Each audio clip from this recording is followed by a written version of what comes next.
सकारात्मक सोच को आओ सारे भारत में फैलाए, सकारात्मक ऊर्जा का आओ सब में संचार कराए। ऐसा ना हो कि हम अपनी जिम्मेदारी भूल न जाए, क्यों इंतजार करें हम किसी का, आओ एक मशाल जलाए। सकारात्मकता के उदय का चलिए हम उद्घोष कराए। RJS जय हिंद के नारों से अपना देश जगाए, RJS वंदे मातरम से सारी सरकार जगाए।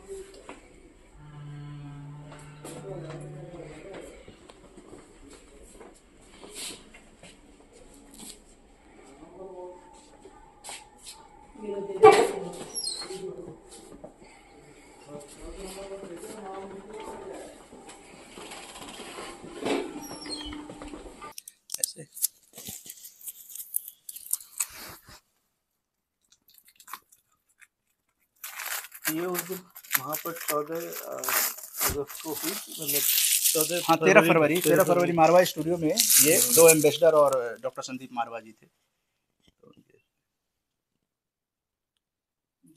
अवार्ड वगैरह जो दिए, तो 3 दिनों का था ना, 12, 13, 14। तो पॉजिटिव मीडिया को उन्होंने 13 तारीख को समय दिया था।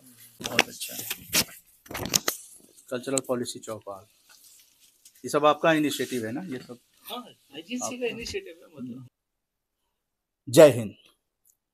RJS पॉजिटिव ब्रॉडकास्टिंग हाउस की टीम जो है वो इंदिरा गांधी राष्ट्रीय कला केंद्र में प्रोफेसर डॉक्टर रमेश गौड़ जी, जो कि डीन हैं, विभागाध्यक्ष हैं कला निधि डिवीज़न के, और यहाँ पर एक नया इनिशिएटिव शुरू किया गया है। और ये इनिशिएटिव क्या है, जिससे कि जो कल्चरल पॉलिसी है वो चौपाल के रूप में विश्वविद्यालयों में और कॉलेजों में जाए। आखिर कल्चर को किस तरह से आगे बढ़ाने की कवायद कर रहा है IGNCA नई दिल्ली में, तो उसके बारे में जानना पॉजिटिव मीडिया के दर्शकों को बहुत ज़रूरी है। और चूंकि इसमें देश का भविष्य जो युवा हैं, यूनिवर्सिटीज़ हैं, कॉलेजेस हैं, वो जुड़ा हुआ है। तो सर ये बताएं कि कैसे ये कल्पना हुई कि जो कल्चरल पॉलिसी चौपाल जो है उसकी शुरुआत की जाए, कब से ये शुरू हुआ? देखिए, इंदिरा गांधी राष्ट्रीय कला केंद्र बहुत सारे कार्यक्रम करता है और बहुत सालों से भारतीय कला को, सांस्कृतिक परंपराओं को, भारतीय धरोहर को आगे बढ़ा रहा है।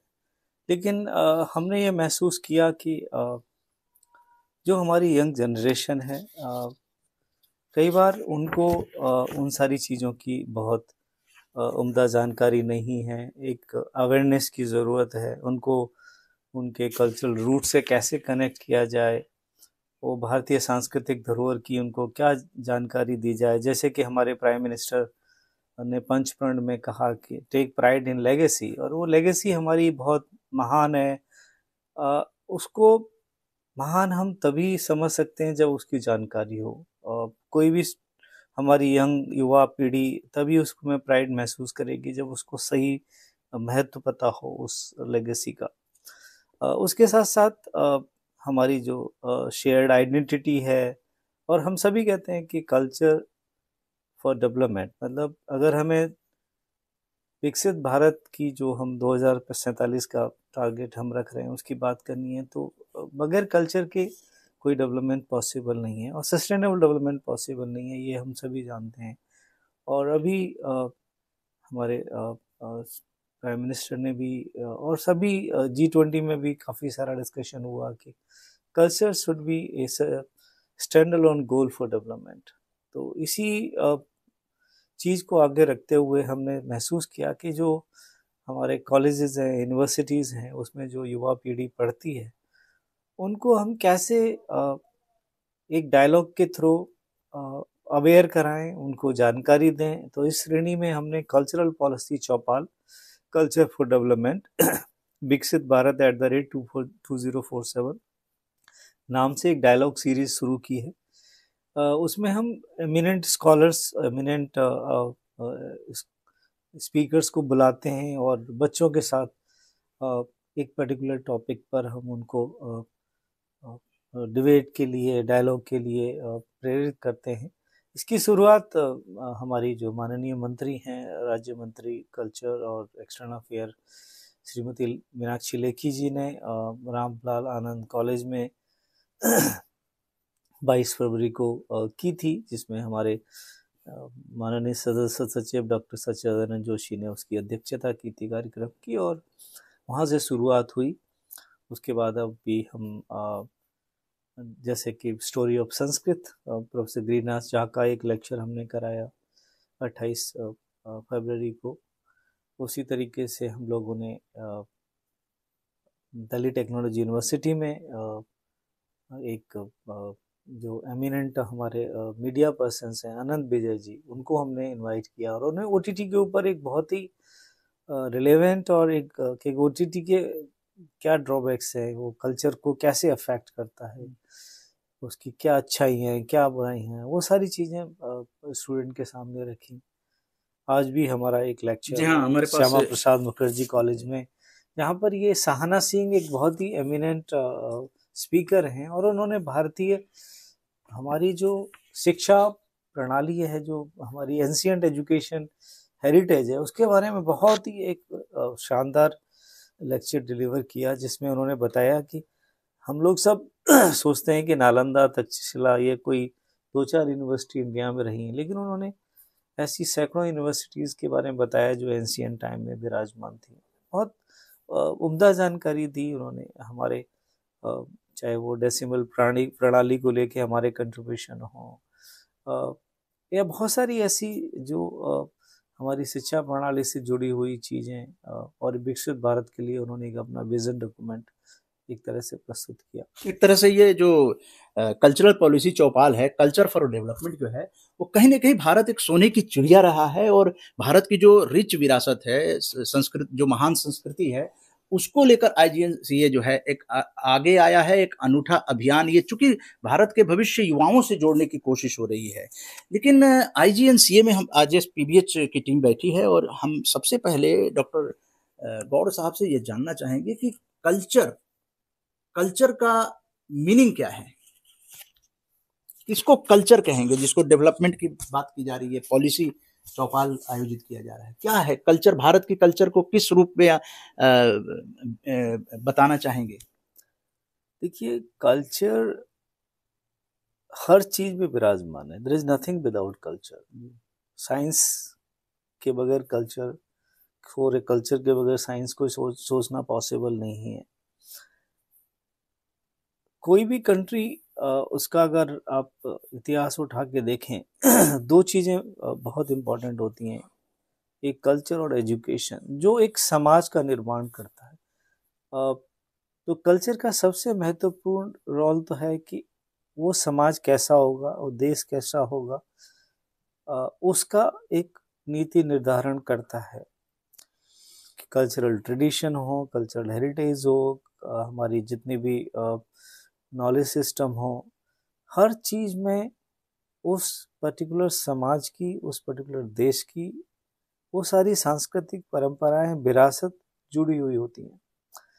और जब हम डेवलपमेंट की बात करते हैं, अब जैसे छोटा सा एग्जांपल, जब आज हमने लेक्चर शुरू किया तो हम पहले लाइटिंग लैंप करते हैं, सरस्वती वंदना करते हैं, अतिथियों का स्वागत होता है, स्वागत वक्तव्य होता है। यूरोप, यूएस या और जितने भी ये पाश्चात्य कंट्री है, वहां पर कहीं इस तरह की कोई परंपरा नहीं होती है। ये जो हमारी अपनी सांस्कृतिक विरासत है, वो हमें प्रेरित करती है कि हम जो करने जा रहे हैं, जो माँ गॉडेस ऑफ लर्निंग सरस्वती हम जिसको मानते हैं, माँ शारदे को हम याद करते हैं, और एक लैम्प को लाइट करके हम एक अपनी अपनी जिंदगी में आने वाले उस कार्य के लिए हम एक आशा की एक नई किरण का उजाला करते हैं। ये बहुत सारी मान्यता हैं, लेकिन इसके पीछे अगर आप और भी चीजें देखें, हमारा कोई भी सांस्कृतिक परंपरा, कोई भी जैसे आज के स्पीकर ने जब बताया कि जो 108 हम माला जपते हैं, ये 108 का जो न्यूमेरल नंबर है उसके पीछे कहानी क्या है, उसका साइंस है पीछे, उसका हमारा जो डायमीटर और डिस्टेंस का रिलेशनशिप है, सन और मून का, मून और अर्थ का, और तो वो ये सारी चीजें जो कहीं ना कहीं अध्यात्म की ओर ले जा रहा है। डेफिनेटली स्पिरिचुअलिटी तो हमारा इंटीग्रल पार्ट रहा है। स्पिरिचुअलिटी हमारे पास, साइंस न तो पहले कम थी ना आज कम है, लेकिन साइंस और स्पिरिचुअलिटी का एक कॉम्बिनेशन हमें महान बनाया। हम विश्वगुरु बने तो उसमें हमारा एक कॉम्बिनेशन था स्पिरिचुअलिटी और साइंस का, एक सस्टेनेबल डेवलपमेंट। साइंस, अब जैसे Covid was also generation of science, but Covid was harmful to the society. तो एक मतलब अंधाधुंध हम साइंस को लेके और उसमें उसका सही क्या है गलत करते हैं।